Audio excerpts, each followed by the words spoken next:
I'd like to invite our first speaker, Mr. T.K. Ramesh. He is Managing Director of Micromatic Machine Tools Private Limited, the marketing company of the 2,500 crore ACE Micromatic Group, the largest machine tool groups in India. The group manufactures CNC lathes, machining centers, CNC grinders, machine tools, automation subsystems like Turrets and ATC's productivity monitoring solutions, and market their products globally with offices in Europe, China, and a wide dealer network. Today, Mr. T.K. Ramesh will give us a brief view on an overview of the automotive industry and current status in numbers, interlinkages with the machine tools industries, examples and close interaction needed for localization and competitiveness. For delegates, let's welcome Mr. T.K. Ramesh. Thank you very much, Krishna. Good afternoon to my brief opening this afternoon is kind of walk you through what has been happening in the automotive from a historic perspective, one from India, and second, also to set a stage about what is the situation from a global perspective. I have been in this business for close to 4 decades now. So I don't know how many of you perhaps would be much younger than me. So, we went through 4 kind of distinctive phases from an Indian automotive industries. The pre-80s, where it was closed markets, very, very few players. I don't know those of you who remember the olden days of, Bajaj and Lambretta and Fiats and Ambassadors. It was a seller's market. You went, paid your money, waited for I believe Bajaj had a waiting list of 11 years, 12 years and things like that. And when you went to pick up your vehicle, they said, look, we have yellow color, but I had booked for blue. Then they say, fine, you have to wait for another 6 years. So from days of seller's market, it moved. We had the mid 80s to the mid 90s when the sector started opening up. And one significant event that happened there was, the arrival of the Suzuki collaboration with Maruti, of course, the Suzuki collaboration with TVS when motorcycles came in.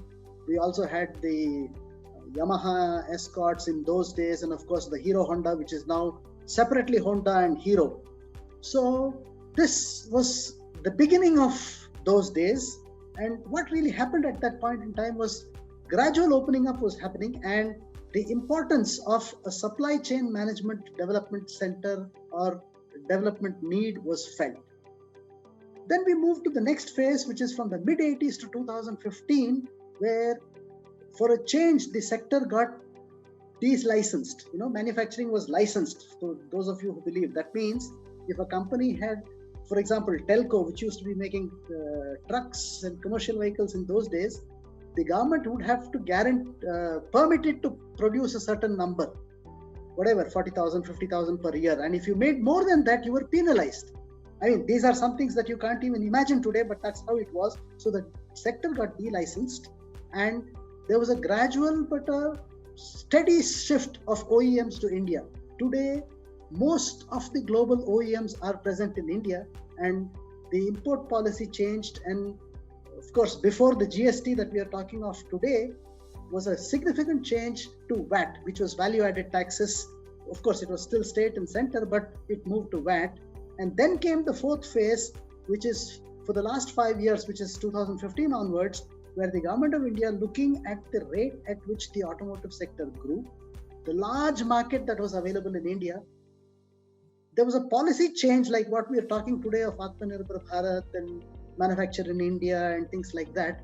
In 2015, the automotive mission plan was stayed, and this completely changed the face of automobiles and automotive manufacturing from 2015 onwards. A very brief overview. Krishna has already spoken about us. We make machine tools, and we are very, very closely related to the automotive sector. We were at one point in time, all our supplies, 90% used to go to the automotive industry, largely to the supply chain, the component manufacturing companies. We have over 60,000 installations of machines. 25% of them today are linked with IIoT, so which is again a very significant change that's happening in the supply chain. And while we work very, very closely from a machine tool and component manufacturing, this again is going through a big change with the advent of change in technology, the EV that is coming in, and with the engine going to be gradually being replaced under different segments. But then the hope and the indications are that some sectors will rapidly become electric, but there is still going to be a sector that will still be dependent on the fossil fuels and which will continue. So we are about 6,000 people, 60,000 machines. We are in turning, milling, grinding. We have a small footprint outside of India, again, where we supply to the automotive industry. So it is with this, the purpose of my talking to you about all this is to tell you the background with which we come from. So today, I'd like to kind of give a brief view about the India advantage. What is it that we have as an India advantage? One, we have a growing market. Why? Demographics. If you really look at the global population, India, China, and it's the East where there are people, and it's only where there are people, there's going to be goods, services, supply, people movement. So there is going to be need for transportation, and automotive is an extremely important part of it. So it's a growing market. There's a lot of tech opportunities in supply chain. There are things like shared mobility. There's the EV that is coming up. So there's a lot of tech opportunities. And in the last 2 decades, from an electronics perspective and specifically from a software perspective, there's a lot that has been going well for India. We had the, right from the start of the Y2K days, software and development of embedded technologies is a big thing that's happening in India. There's policy support, the mission plan I spoke to you. Now we are talking about the environment. We're also talking about scrappage. So that means new demands, new markets, replacements. And of course, if you look at it historically, there's a lot of investments happening because foreign direct investment, the past, present, and is expected also to the future because of the large talent pool of good demographics, young people, software, technology, and development in electronics. If policy plays the right role, investments are going to be coming here. And let us not forget that we have the markets here. So what do they actually mean in terms of the automotive industry? The industry today contributes about 7% of the GDP, and it's expected to grow to about 15% by 2030. Today, the industry as a whole employs 37 million people, and by 2030, it's expected that it's going to add another 65 million jobs. There are a lot of us in colleges. There's an emerging workforce. So it's extremely important that this could be a good consumer of good technology for which it needs good people. We are the largest tractor manufacturer in the world.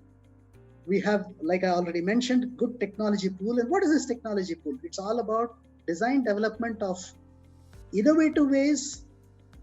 There's a lot of history that's technical patents that are being generated in the automotive industry today here. And unlike the past, we are also spending a lot of time and effort on the aesthetics, how well the car looks, how well the sheet metal is, how well you're embedding technology with the vehicle and looking at comforts that go into the vehicle. So this is from a status perspective, and from a number perspective, this is how it is. I just try to see, since we're talking about manufacturing, I'm looking at these statistics in terms of units, that is numbers. Okay, if you look at it the last 4 years, you can see production, sales, and exports are in the increasing trend. Please, let's not worry too much about 20 and 21. Yes, there was COVID, it threw up its own challenges, but then along with challenges come opportunities. So if you look at exports as a percentage of sales, you could see that the exports, that is vehicles made in India getting exported to countries outside of India. So that means there is definitely a value add, and there are people who are looking at India as a manufacturing hub. So if you look at last year, 92 million automobile vehicles were manufactured across the world, and of that 92 million, 26 million came from India. 18% of what we produced by numbers was exported. We are already known, and much has been written about us as a global manufacturing hub for two and three wheelers. If you look at the pie chart, 81% of all this 26 million comes from two wheeler and three wheelers, and we are an emerging global hub for small cars. Now, this is what has happened, and this is where the opportunities are being presented. And what are the challenges? Yes, there's going to be technology, there's going to be supply chain, which I'm going to be briefly talking to you about. There's also the infrastructure that needs to be, that is getting better, but that needs a lot of improvement in the years to come. And then, since we are talking about the local markets getting deep and also international markets, there is logistics. From a global perspective, if you look at it, the beginning of the automotive engine happened in Europe. To be precise, it was in Germany where it all began, the auto cycle, which was the state of the art of technology at that point in time. But again, since I'm talking of manufacture, and manufacture needs standardization, standardization needs numbers. In numbers, the commercialization moved to the United States, which was known as the land of the automobile. And all of us know about Ford and Ford's production line, where the wish was to put an automobile in every house, or two automobiles in every house, and which was one particular era. Then from the US, things moved to Japan, where it was all about perfecting processes. It was Kanban, JIT, Toyota production systems, and things like that. So it moved to Japan, and of course, later, if you look at the last 10 years, there's been prominence of Korea, China, and perhaps now it's the time of India. So the very, very interesting part of this is the linkage between automobile manufacture and machine tools. If you look at machine tools, Europe is the source for machine tools, and particularly Germany. And still today, if you really look at class automobiles, whether it's Mercedes, whether it's BMW, whether it's Audi, whether it's Volkswagen, in different classes, Europe, specifically Germany or Switzerland or Sweden, still hold Ray, and it is in Europe that you still have a very strong base of manufacturing and machine tools. If you look at US, it moved to General Motors, Ford, and Chrysler. Of course, now Chrysler is sold. But if you look at the machine tool base in the US, you will notice that there's hardly any machine tool base at all available in US, and that's where production moved out of US and it started going out into the other countries. And the invasion of automotives into USA was kind of taken over in the 90s and later by the Japanese, who were able to give much better cars, much better value, or the Europeans from a luxury perspective. And today, American cars are really not the name and fame that they were once. And again, if you see, it shows the linkages of machine tools and vehicles. Japan, as you know, is still strong on machine tools and is still very strong on automotive manufacturing.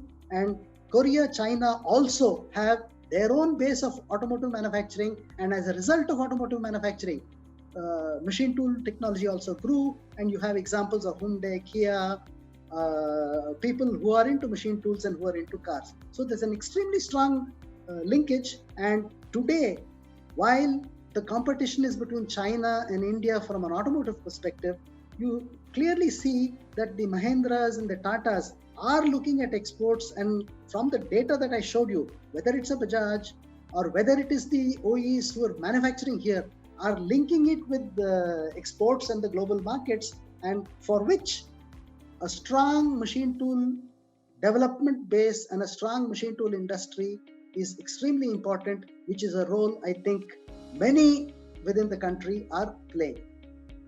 So what is the thing that needs to be done now?